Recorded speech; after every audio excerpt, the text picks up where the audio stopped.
ओम शांति 18 मई 2023 बाबा के महावाक्य। मीठे बच्चे, इन आँखों से जो कुछ देखते हो उसे भूलना है। सब शरीरधारियों को भूल अशरीरी बाप को याद करने का अभ्यास करो। प्रश्न: तुम बच्चों का मुख ज्ञान से मीठा होता, भक्ति से नहीं, क्यों? उत्तर: क्योंकि भक्ति में भगवान को सर्वव्यापी कह दिया है। सर्वव्यापी कहने से बाप और वर्षे की बात खत्म हो गई है। इसलिए वहाँ मुख मीठा नहीं हो सकता। अभी तुम बच्चे प्यार से बाबा कहते हो तो वर्षा याद आ जाता है। इसलिए ज्ञान से मुख मीठा हो जाता। दूसरा, भक्ति में खिलौने से खेलते आए, परिचय ही नहीं था तो मुख मीठा कैसे हो? गीत। ओम नमो शिवाय। ओम शांति। शिवाय नमः अथवा नमस्ते भी कहा जाता है। नमस्ते हमेशा बड़ों को की जाती है। मनुष्यों का बुद्धि योग पतित पावन बाप के साथ नहीं है। पतित को पावन बनाने वाला है ही एक। उनको कहा जाता है शिवाय नमः। यह भी बुद्धि में आता है कि शिव तो है निराकार। अगर शंकर को नमः करेंगे तो कहेंगे शंकर देवताय नमः। शिवाय नमः वह अलग हो गया। शंकर देवताय नमः वह अलग हो गया। ब्रह्मा देवताय नमः कहते हैं। ब्रह्मा तो है यहाँ। जब तक सूक्ष्म वतनवासी न बने तब तक उनको देवता कहा न जाए। यहाँ तो है प्रजापिता। जब तक यह प्रजापिता है, मनुष्य तन में है, तब तक इनको देवता कह नहीं सकते। देवता तो सूक्ष्म वतन वासियों को या तो जो नई दुनिया में रहते हैं उनको कहा जाता है। इससे सिद्ध होता है इस समय जबकि प्रजापिता है तो देवता नहीं कहेंगे। तुमको भी इस समय ब्राह्मण कहा जाता है, परंतु तुम दैवी बुद्धि अर्थात देवता बनने के लिए पुरुषार्थ कर रहे हो। देवताओं की तो महिमा है सर्वगुण संपन्न। ब्रह्मा विष्णु शंकर की यह महिमा नहीं है।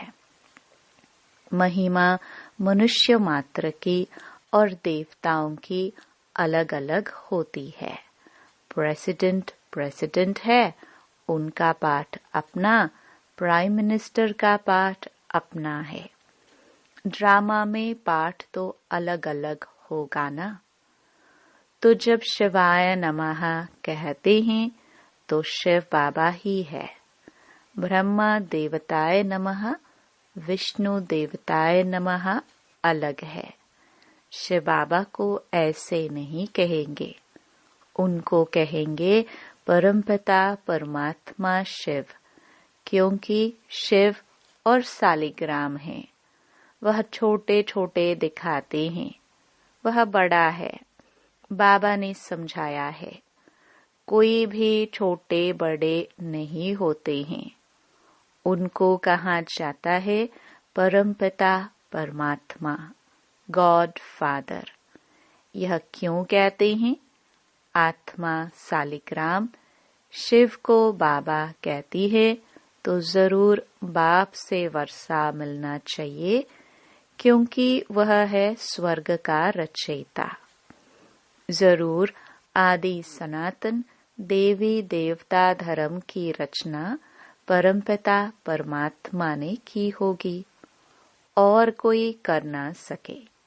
उस बाप को सर्वव्यापी कहने से वर्षे का नाम निशान गुम हो जाता है। जैसे कहते हैं कि गॉड इज ओमनी प्रेजेंट, हाजिरा हजूर है। कसम भी जो उठाते हैं वह झूठा। कहते हैं ईश्वर बाप को हाजिर नाजिर जान, बाप को जानते नहीं। तुम बच्चे जानते हो अभी ईश्वर हाजिर है, बरोबर वह सुप्रीम सोल है। उनकी महिमा सबसे न्यारी है। एक तो निराकार है, उसका नाम शिव है। उसका जिस्मानी नाम कभी पड़ता नहीं है। बाकी सभी के नाम होते हैं जिस्म के। जन्म बाय जन्म शरीर के नाम बदलते रहते हैं। बाकी आत्मा आत्मा ही है। मनुष्य का नाम बदलता है। कहेंगे फलाने का पितृ अथवा श्राद्ध खिलाते हैं तो वह याद आता है। अब जिस्म तो उनका जल जाता है, बाकी रहती है आत्मा। तो आत्मा को खिलाते पिलाते हैं।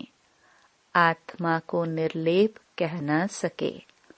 बाप बैठ समझाते हैं जब कोई शरीर छोड़ते हैं तो शरीर तो खत्म हो गया, फिर किसको खिलाते हैं? भले खिलाएंगे आत्मा को तो भी शरीर में मोह रहता है। यहाँ बाबा कहते हैं कोई के शरीर के साथ मोह नहीं रखो, बिल्कुल नष्टो मोहा बनो।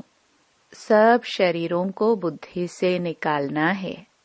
अब इन आंखों से जो देखते हो वह भूलना है। बाप सिर्फ कहते हैं मुझे याद करो। मेरा तो कोई शरीर नहीं है, इसलिए डिफिकल्टी होती है।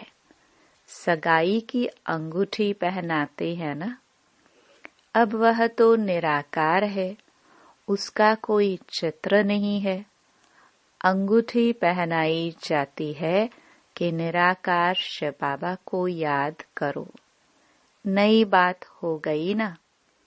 मनुष्य मरता है तो समझो वह खत्म हो गया। उसका पितृ किसको खिलाते हैं? जरूर आत्मा आएगी। संस्कार आत्मा ले जाती है। यह खारा है, यह मीठा है। किसने कहा? आत्मा कहती है मेरी जबान को कड़वा लगा, मेरे कान बहरे हैं, मेरे माथे में दर्द है। यह कहने वाला कौन है? मनुष्य भूल गए हैं। बाप समझाते हैं आत्मा ही दुख सुख भोगती है। अभोक्ता सिर्फ बाप है। बाप ही बैठ आत्मा का ज्ञान देते हैं। बाकी आत्मा सो परमात्मा कहना यह बड़े ते बड़ा अज्ञान है। सारी दुनिया में कहते हैं परमात्मा सर्वव्यापी है, फिर उनको याद करने से क्या मिलेगा? भक्त उनको याद करते हैं, परंतु उनसे मिलता क्या है यह कोई नहीं जानते। सर्वव्यापी कहने से मिलने की बात ही नहीं उठती। आसुरी मत पर चलने से मनुष्य नीचे ही गिरते जाते हैं। श्रीमत तो एक ही बाप की है। आसुरी मत देने वाला रावण है, जिसकी मत पर एक दो को दुख देने लग पड़ते हैं। अब तुम हो ईश्वरीय संप्रदाय, एक दो को सुख देने वाले। बाप है सर्व का सुखदाता। मनुष्य अपने को सर्वोदया लीडर कहते हैं, परंतु सर्व का मालिक रचयिता तो ईश्वर को ही कहा जाता है। सर्व माना सारी सृष्टि। सारी सृष्टि का सद्गति दाता कोई मनुष्य को नहीं कहेंगे। तो मुख्य बात है, पहले सर्वव्यापी का ज्ञान निकालना पड़े। बाप को सब याद करते हैं। भक्त चाहते हैं भगवान आकर हमको कुछ देवे। बाप ने जरूर कुछ दिया है। रचयिता रचेगा तो देगा भी ना। बाबा देते हैं स्वर्ग की बादशाही। उस बाप को भूलना नहीं है। यही है मेहनत। अब तुम बच्चे तो समझो सयाने हो। पहले तुम बहुत बेसमझ थे। बाप को सर्वव्यापी कहने से कुछ भी नहीं मिलता। पहले पहले बाप सिद्ध कर बताते हैं, वह है परम पिता। परम अक्षर लौकिक बाप को नहीं दिया जाता। परम पिता है परे से परे परम धाम में रहने वाला। वह है सुप्रीम। वही मनुष्य सृष्टि का बीज रूप है। बाप बीज है ना। स्त्री को अडॉप्ट कर फिर रचना रचते हैं। शिव बाबा कहते हैं, मैं भी इनको अडॉप्ट करता हूँ। वह है कुख वंशावली और यह है मुख वंशावली। यह ब्रह्मा मेरी स्त्री है, परंतु चोला तो पुरुष का है। मैं इनको अडॉप्ट करता हूँ। इनके मुख से तुमको जन्म देता हूँ। शिव बाबा के बच्चे तो हैं, परंतु शिव बाबा ने ब्रह्मा द्वारा नया जन्म दिया है। कहते हो तुम माता पिता। वह तो निराकार है। माता कैसे हो सकती? इसमें बहुत सूक्ष्म समझने की बुद्धि चाहिए। बाप को कहा है रचयिता, तो वह क्रिएट कैसे करे? जगदम्बा सरस्वती जिसको कहते हैं, वह तो ब्रह्मा की बेटी मुख वंशावली गाई जाती है। अब माता उनको कहे या इनको? असल रियलिटी में यह साकार ब्रह्मा माता है, परंतु पुरुष तन है, तो माताओं की चार्ज में इनको कैसे रखा जाए? इसलिए फिर जगदम्बा निमित्त बनी हुई है। बाप कहते हैं, मैं इनमें प्रवेश कर इनको अडॉप्ट करता हूँ। फिर तुम कहते हो हम ब्रह्मा द्वारा ईश्वर के बच्चे बने हैं। ईश्वर हमारा दादा है। यह बातें शास्त्रों में है नहीं। यह सब हैं भक्ति मार्ग के खिलौने। खिलौनों से मनुष्य का मुख मीठा नहीं होता। यहाँ तो टेम्पटेशन है बाप से वर्षा मिलने की। सर्वव्यापी कहने से किसका मुख भी मीठा नहीं होता है। सारी दुनिया में यह सर्वव्यापी का ही ज्ञान है। इस समय जो बच्चे हैं, उन्हों की ही बुद्धि में हमारी याद है।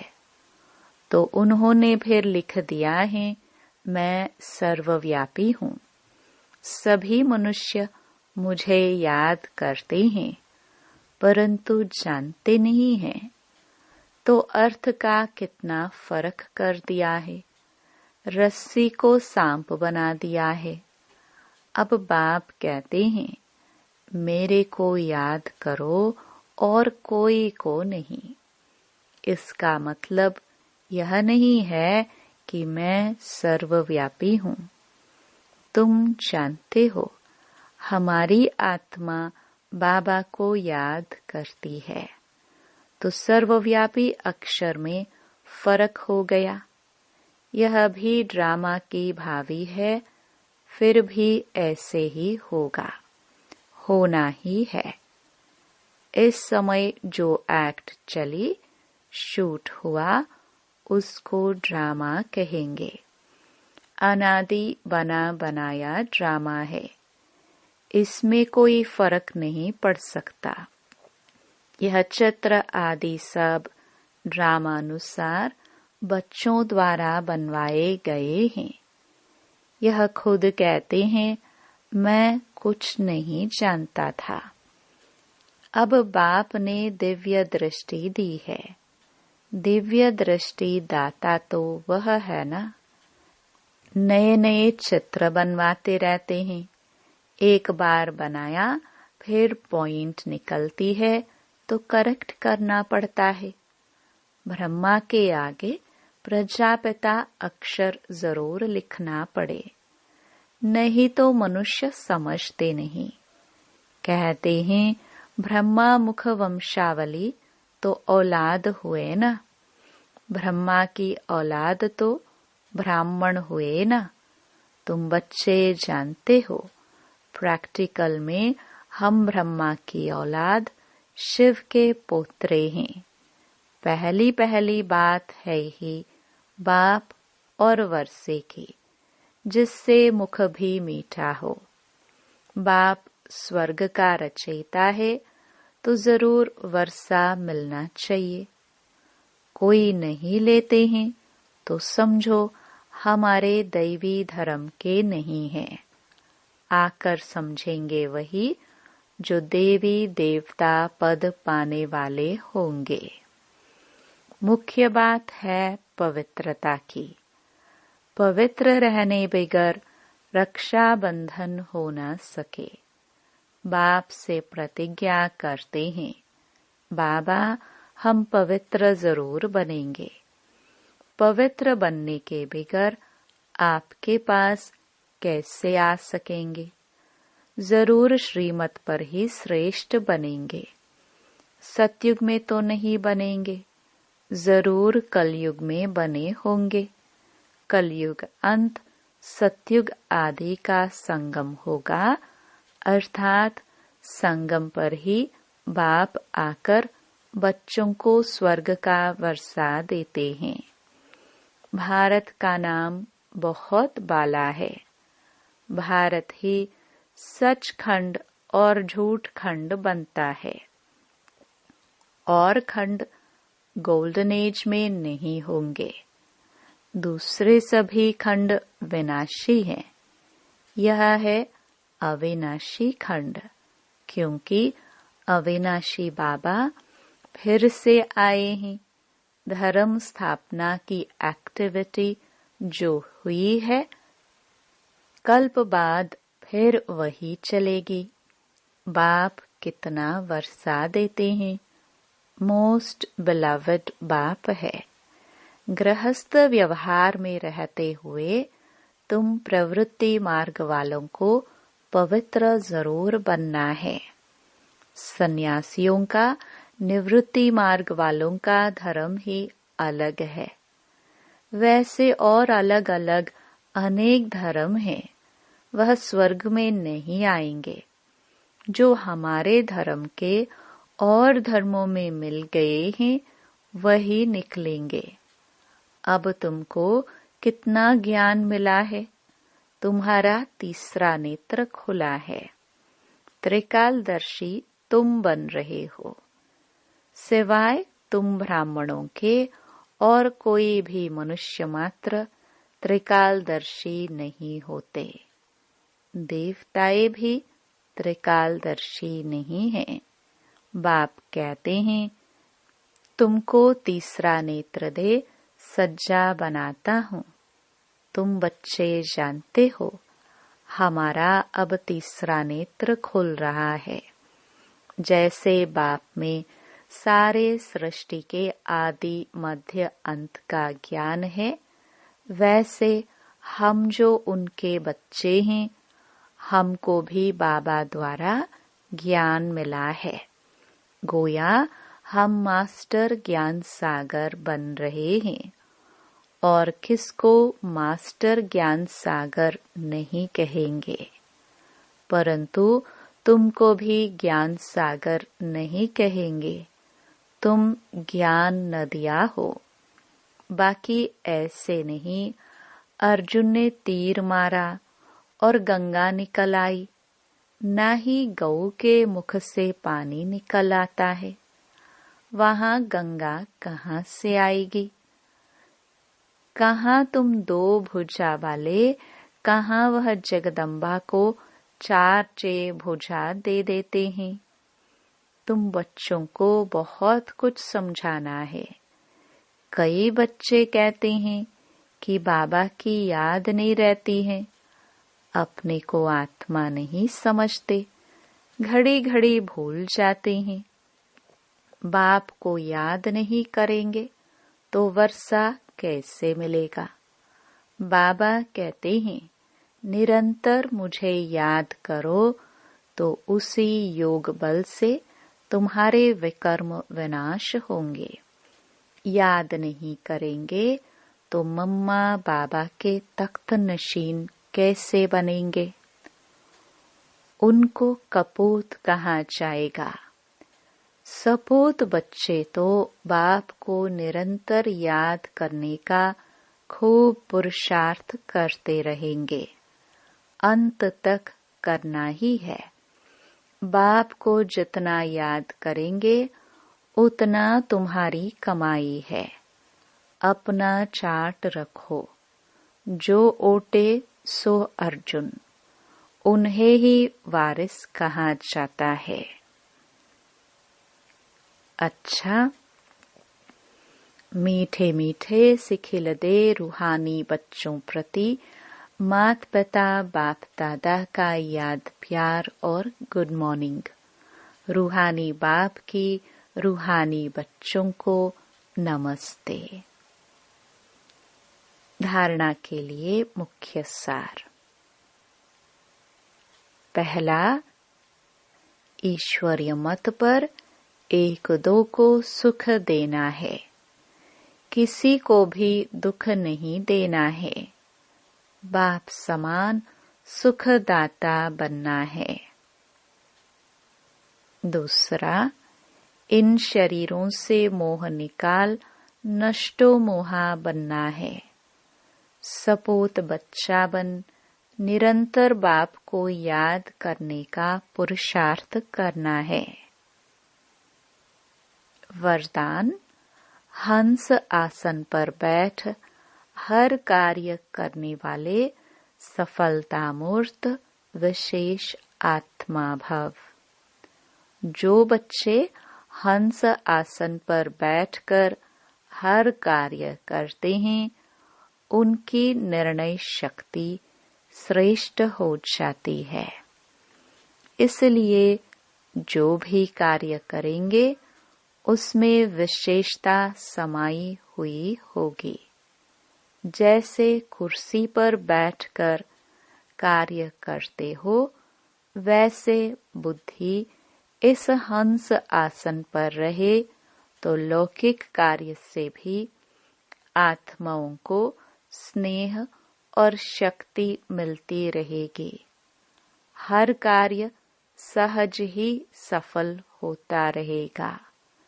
तो स्वयं को हंस आसन पर विराजमान विशेष आत्मा समझ कोई भी कार्य करो और सफलता मूर्त बनो। स्लोगन, स्वभाव के टक्कर से बचने के लिए अपनी बुद्धि, दृष्टि व वाणी को सरल बना दो। ओम